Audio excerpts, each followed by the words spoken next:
For 6,000 years, we've called them myths, fantastical stories of gods and monsters, of great floods that washed the world clean. We put them in books for children. We display their remnants in museums under soft lighting. We've convinced ourselves they are the primitive imaginings of our ancestors. We are dangerously wrong. These aren't stories, they are memories. Faded, distorted echoes of a world that was erased. And they aren't just a record of the past, they are a final warning about our future. Our official history, the one you learned in school, has a very clear starting line drawn in the sand about 6,000 years ago. The story we're told is that one moment we are supposedly scattered, nomadic tribes of hunter-gatherers. Think small bands of people following herds using simple stone tools, living day to day. Then, in the historical blink of an eye, something happens that defies that simple narrative.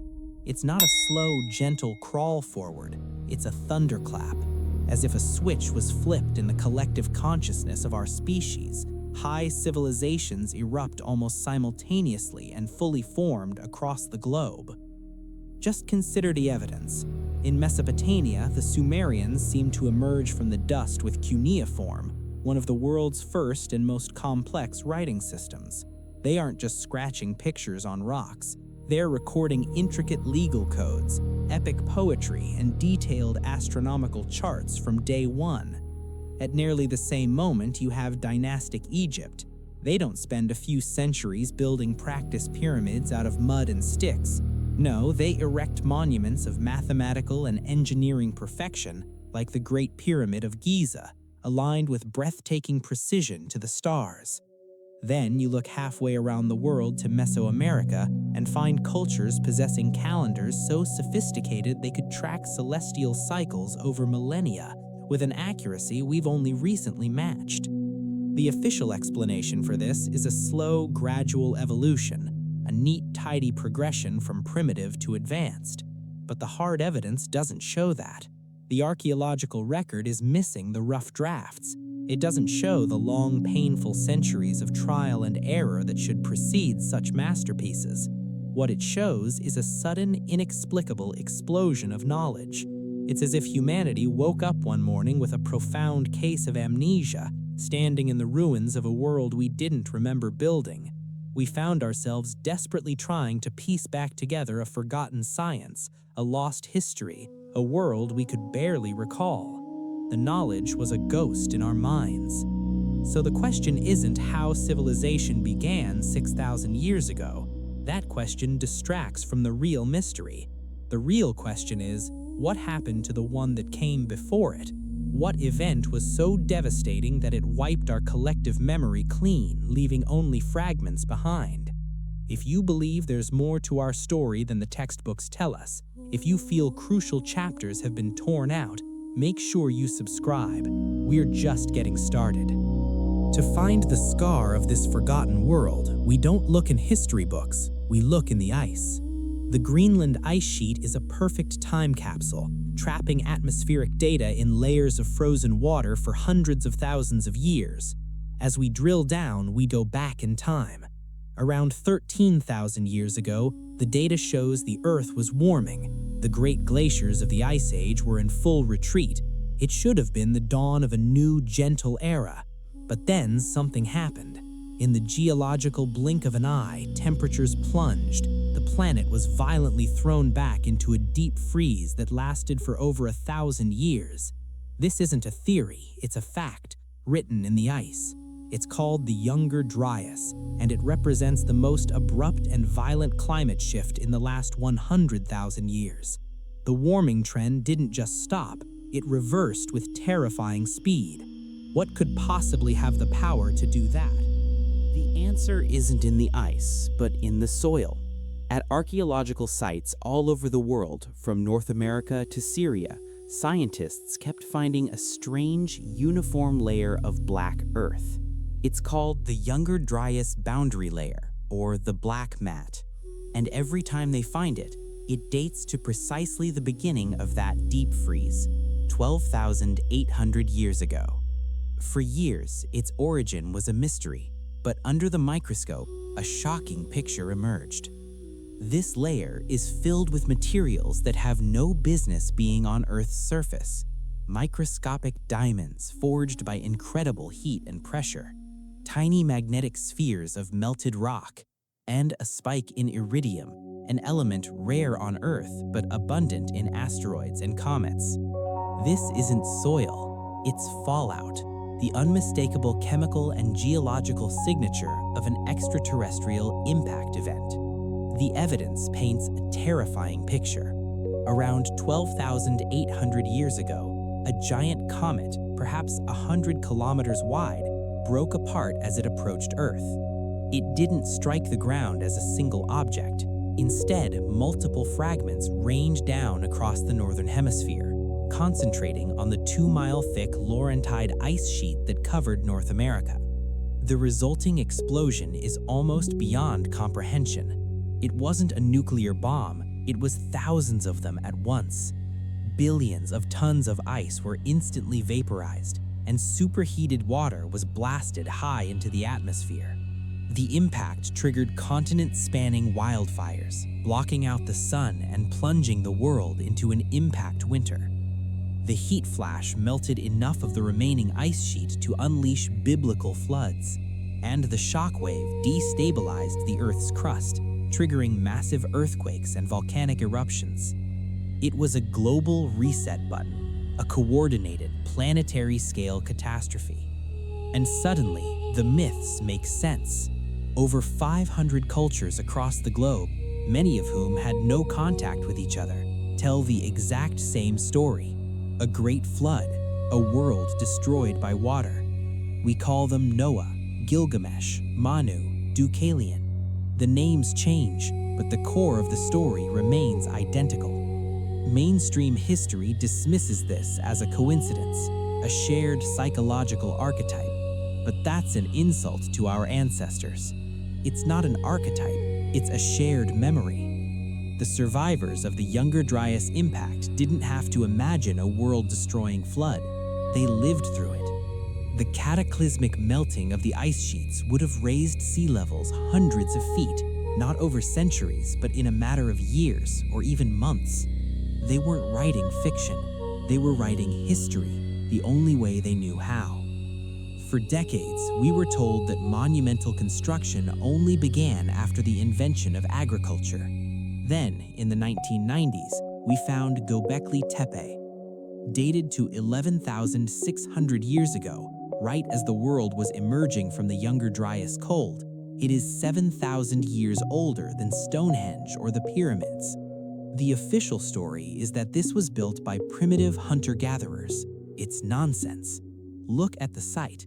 We see massive 20-ton limestone pillars, quarried and moved from miles away, arranged in perfect circles. They are covered with sophisticated symbolic art and astronomical alignments.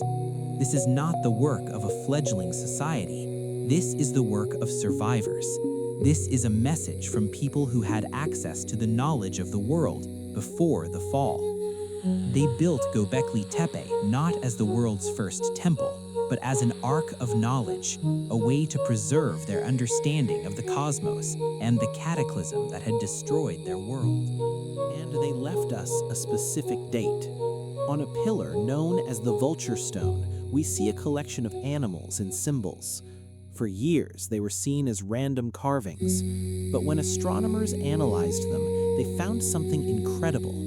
The symbols are not animals, they are constellations. The scorpion is Scorpio, the vulture is Sagittarius. The pillar is a celestial map. It marks a specific moment in time using precession, the slow wobble of the Earth's axis.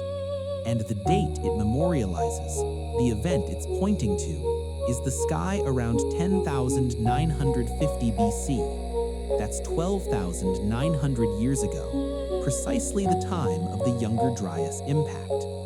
The stone even depicts a headless man, a clear symbol of mass death and destruction. This isn't just art, it's a timestamp for doomsday. The survivors were telling us exactly when their world ended. The implications of this are staggering. If the builders of Gobekli Tepe were sophisticated enough to track celestial mechanics and build on a megalithic scale, they were not hunter-gatherers. They were the inheritors of a long and developed tradition. They were the survivors of a truly ancient, globally distributed civilization. A civilization that we have no record of because its heartland was likely in the coastal areas that were annihilated by the floods. When the sea levels rose by 400 feet, they didn't just drown a few villages, they drowned an entire world. All that was left were a few scattered outposts on high ground, like Gobekli Tepe, and traumatized survivors who passed down the memory of the cataclysm through myth. What we call the dawn of civilization 6,000 years ago was simply the moment humanity finally got back on its feet after a 1,000-year dark age. And if this lost civilization was coastal, then the evidence for it should be exactly where we find it, underwater. For years, fishermen off the coast of India talked of snagging their nets on ancient ruins. In 2002, sonar imaging revealed an entire city 9 kilometers long, 200 feet below the waves in the Gulf of Kambat. Carbon dating of artifacts from the site places them at 9,500 years old, 4,000 years older than any known city in India. Off the coast of Japan lies the Yonaguni Monument, a massive stone structure with what appear to be carved steps and plazas, submerged when sea levels rose after the Ice Age. All over the world, from the Mediterranean to the Caribbean, we are finding more and more of these submerged structures. Mainstream science often dismisses them as natural formations. But when you look at the evidence, you have to ask, how many coincidences are you willing to accept? So why isn't this front-page news? Why are we still taught the slow, gradualist model of history? The reason is academic inertia. For over a century, the story of our past has been set in stone. Careers have been built, reputations made, and textbooks written based on this established narrative. The idea of a lost, advanced civilization destroyed by a comet is not just a new chapter, it's a completely new book. It threatens to make entire fields of study obsolete. The evidence for the Younger Dryas impact is now overwhelming, published in leading scientific journals. Yet it is still fought tooth and nail by a historical and archaeological establishment that is unwilling to admit it has been wrong for so long. They call it pseudoscience, but they are the ones ignoring the hard data from geology, astronomy, and chemistry. It's a classic case of a paradigm shift, and the old paradigm is not going down without a fight. The story doesn't end 12,800 years ago. The comet that struck the Earth was not a single bullet, it was a cluster bomb, and the rest of that cluster is still out there. Astronomers call it the Torrid Meteor Stream. It's a vast, diffuse river of rocks, dust, and cometary fragments that our planet must pass through twice every single year. Most of the time, this results in nothing more than a pretty meteor shower. But the stream is not uniform. It contains clumps of much larger, more dangerous objects, including asteroids and dormant cometary cores many kilometers in diameter. Ancient cultures all over the world were obsessed with cosmic serpents and dragons. They weren't just making up monsters, they were describing what they saw in the sky, the twisting serpentine shape of the meteor stream, the source of the fire that once destroyed the world. They understood the danger was not over. This is the true meaning of the message left by the survivors. It wasn't just a comet hit us, it was a comet will hit us again. They had a far more sophisticated and long-term view of time than we do. They understood the great cycles of the cosmos, like the 26,000-year precession of the equinoxes. They knew that our encounters with the torrid stream were not random. There are periods of extreme danger when Earth's orbit intersects with the densest corridors of debris. They encoded this knowledge in their myths, in the alignment of their megalithic structures, and in their calendars. They were trying to create a warning system that could survive for thousands of years, to speak to a future civilization that would have forgotten the danger. They were speaking to us. And what is our response? We are a civilization with technological amnesia. We have more computing power in our pockets than was used to send humanity to the moon, yet we have forgotten the fundamental truths about our place in the cosmos. We are obsessed with our own brief lifespans, our political squabbles, our short-term profits. We drift through a cosmic shooting gallery, blissfully unaware of the loaded guns pointed at our head. The ancients built structures that would last for 10,000 years to send us a message. We build things that last for 30 and call it progress. They tracked the slow movements of the stars across millennia. We can barely focus on anything for more than 30 seconds. We have become the children who have found their ancestors' book of warnings and are using the pages as kindling. Let's put it all together. A sudden, cataclysmic climate shift 12,800 years ago. A layer of extraterrestrial impact debris found all over the globe at that exact time. A near-perfect match between this event and hundreds of ancient global flood myths. The sudden appearance of highly advanced astronomical and agricultural knowledge immediately after the cataclysm. Megalithic sites like Gobekli Tepe, built by so-called hunter-gatherers that encode a precise date for the impact. Drowned cities and structures that prove civilization is far older than we admit. And an ongoing, cyclical threat in the form of the torrid meteor stream, which the ancients warned us about. Taken individually, you could perhaps dismiss each piece of evidence, but taken together, they tell one consistent and terrifying story. The story of a great human civilization erased from history, and their desperate attempt to warn us not to share their fate. We are now beginning to rediscover this threat. Our own astronomers are raising the alarm about the dangers hidden within the torrid stream. They calculate that we are statistically overdue for a major impact event. But our planetary defense systems are in their infancy. We are only tracking a fraction of the potentially hazardous objects.